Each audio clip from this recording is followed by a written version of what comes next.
Yes, sir. Right now, you guys are locked into a brand new LCP short. This is that. Come on. Brand new LCP. I know some of you guys be sitting back like, where the fuck is he? Where the fuck is the sexiest man alive? But as I always love to say, man, sometimes life get in the way. You know, when you got work, when you got bills, when you got kids or a child, and you have responsibilities, sometimes you got to prioritize, you know, wherever the bulk of the money is coming from. Of course, I make some money from the LCP, but the bulk of my money comes from getting my black ass up and going to work, unless I become a criminal, like some of you motherfuckers, unless I sell some drugs, sell some weed, which I'm not going to do. But couple things to cover on this LCP short. First of all, the government is playing in our fucking face. I believe, let me pull up the fucking clip, because the White House press secretary was at the White House. She gave a fucking speech at the podium, and she had the nerve to fix her lips. I believe her name is Caroline Levitt. And she said over the past year, gas prices have decreased since President Trump was in office. First of all, boo bitch. And I want to boo, man, because first of all, that's a fucking bold-faced lie. But this is what she had to say. Let me let you hear it out her own mouth before we dive into breaking news today. Ex-governor of Virginia, I believe his name is Justin Fairfax. I might be fucking the name up. He killed his wife and himself last night. But let's dive into the White House press secretary. We have a president and an administration that believes in American energy dominance in bringing down prices at the pump. Look at how gas prices decreased over the past year since this president was in office. We have a Well, first of all, man, I need to know exactly what gas pump is she at? Exactly where is she getting gas at where prices have decreased? Because they have increased dramatically. I mean, come on. Jesus Christ. Girl, stop. That's a lie. Like, prices have gone up probably well over $1. I got a full tank of gas yesterday. I believe I paid $42. That is a $15 increase from being on E to being on full. So we gonna boo bitch. When I tell you, man, sometimes people will sit back and they will just lie in your face. Now, to segue from that and dive into some breaking major news today, man, out of Virginia, former high-profile governor Justin Fairfax was found dead at his home along with his wife. Now, authorities are ruling this a murder-suicide. I have the details queued up, but the thing that makes this saddening is the fact that I believe they have two kids, two teenage kids. Both of the kids were home.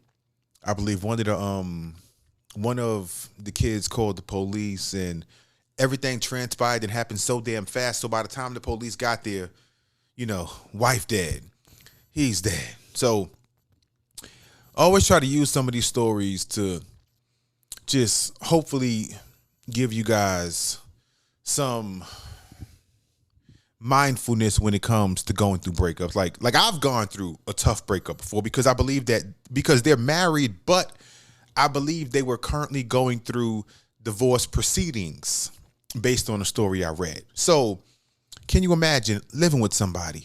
You guys are going through a divorce that might not be as calm. So now, as you're going through this divorce, you still are living with this person.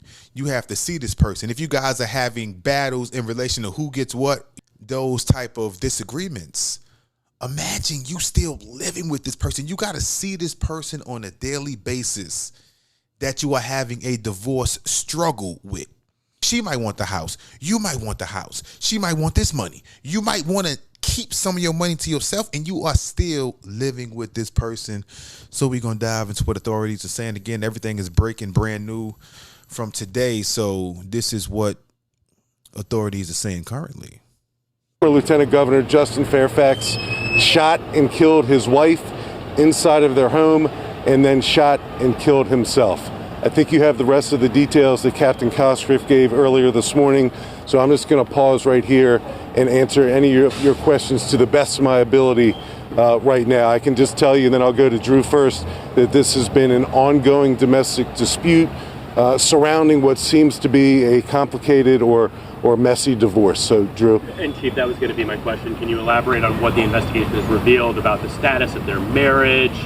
Of course, the kids are what everybody's thinking about, I think, too, in this as well. So far, what we know is probably what you all know, and I don't think it's a secret that there's been a divorce proceedings that have been ongoing. From what I understand in this early stage, former Lieutenant Governor Fairfax was recently served some paperwork associated with an upcoming court proceeding that apparently led to this incident last night. Both of their children, teenagers, the boys older than the girl, were in the house when it happened. So that's horrible news for the family. Certainly a traumatic event for Jesus for those Christ. children to live through. But we know that it all kind of culminated last night when Justin Fairfax shot several times and killed his wife, ran to a different part of the home, and then killed himself with the same firearm. I know you just got on scene, but from your briefing, what do you know about the scene inside? What is it? So it seems like, and I know I'm competing with some. Let me say this right now, one more time. If you are going through a breakup, and again, these words can be spoken to me as well, because like I said, I've gone through a tough breakup to where I thought maybe I would never get over that breakup. To where I thought this person was my end all be all, but never in a million years did I think about killing somebody or even myself, because life has to continue. Whatever struggles, whatever bumps you are going through currently, I know in the moment it may seem as if all hope is lost. It may seem as if the world is ending, but it is not. The only way to keep pushing through and make it out of that quote unquote place of darkness is to still be alive. But of course, like I said, in the moment, it may seem as if this person was your end all be all, the person you was going to marry, the person you was going to have kids with, the person you was going to grow old with. So I do want to send a rest in peace, man, to his wife. And my condolences, man, to those kids, to the family, because imagine, being a teenager and your mom and your dad are gone in the blink of an eye. So I do want to send some love their way, man. But something I haven't done in a while, I want to dive into a stories with Sully. Now, I'm not sure if this is related to something I spoke about on Instagram yesterday, where one of my coworkers got fired because she was showing up to work and reporting this other girl to HR, just making her daily work life a living hell. And everything climaxed because this coworker went to the other coworker's desk, grabbed her pens, her pencils, her markers, everything that she used to work, and she threw them shits in the trash. Now, she tried to act like it wasn't her, but she was caught on camera, and that was the final straw. So her goal to get this other coworker fired backfired, and now she's out of a job. So let's dive into some stories with Sully.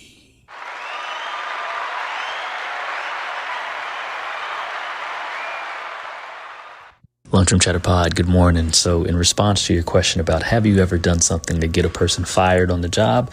Absolutely not. I think that is beyond petty, or below petty. That's just plain evil to try to... Oh, shit, we gonna pause for a second. We gonna pause. Because I believe this stories with Sully is in relation to something I posted on my IG a couple days ago, where I spoke about at work, somebody at work got fired because they was doing some fucked up shit. They was going out of their way to make another coworker's life a living hell. And everything climaxed when this coworker went to this other person's desk, grabbed their pens, their pencils, their markers, and threw it in the trash. And she was caught on camera in 4K and she was fired. Let's clap it up. Let's end the claps, because in the times we live in now, I don't want to rejoice on somebody losing their job, but at a certain point, if you are simply a mean, miserable person, come on. Jesus Christ. Well, let's dive back into stories with Sully. Take away someone's ability to provide for themselves or their family, to make wealth, pay the bills. It's plain evil. Very stupid behavior. Never done it, but I do have a stories with Sully to share on the matter. So it's a couple years ago. I was working at Avis. I was the operations manager there.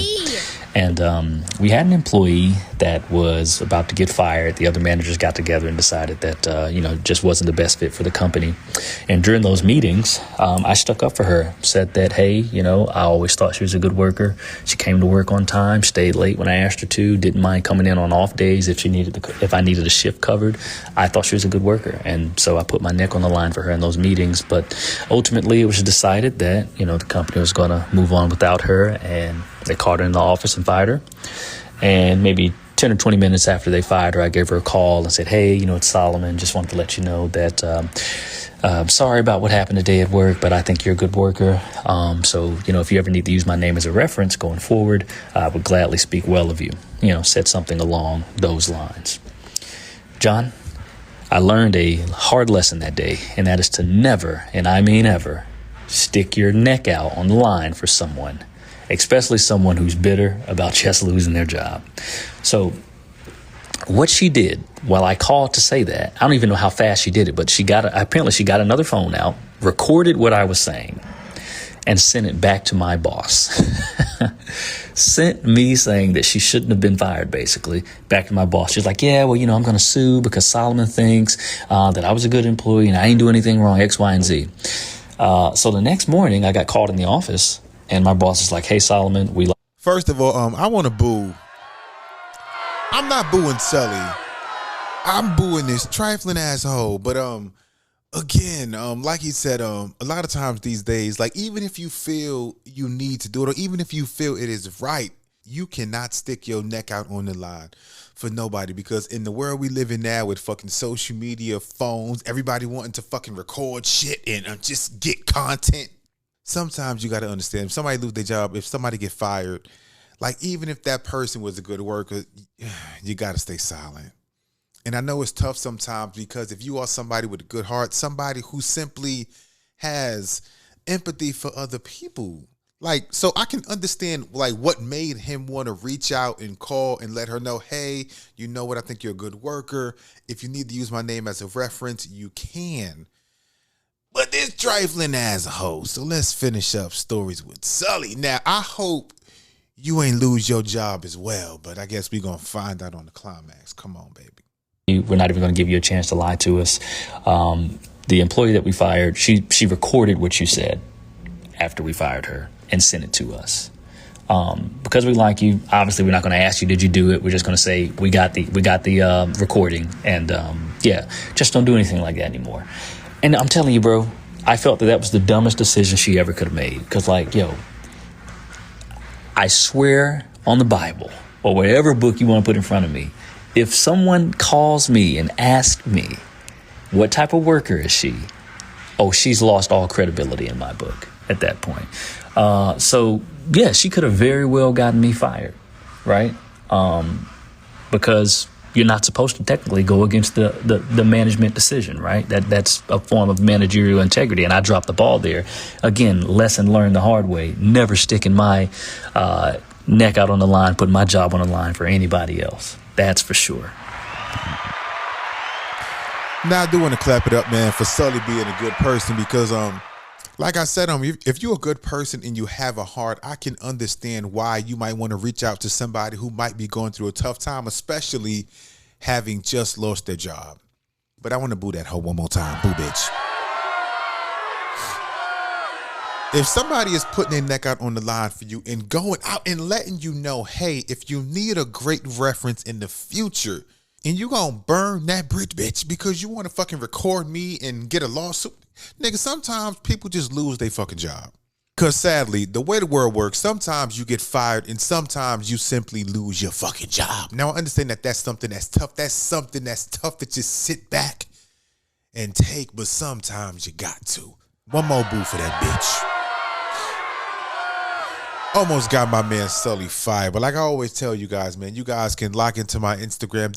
My Instagram is an extension of the podcast, where I have questions, I have topics, I have things on there. So sometimes if I don't record an episode here, I might be active on Instagram. So again, my IG is Lunchroom Chatter Pod. Stay locked in. I figured I'd stop by and give you guys a quick stories with Sully. Brand new LCP. On this bonus episode, this appetizer episode of that LCP. The weather's getting nicer. And like I've been talking about on Instagram, make sure you guys wash properly, take proper hygiene, use great deodorant. Wash your funky ass, okay? And stay locked in. Come on, baby. I know what time it is. Brand new LCP.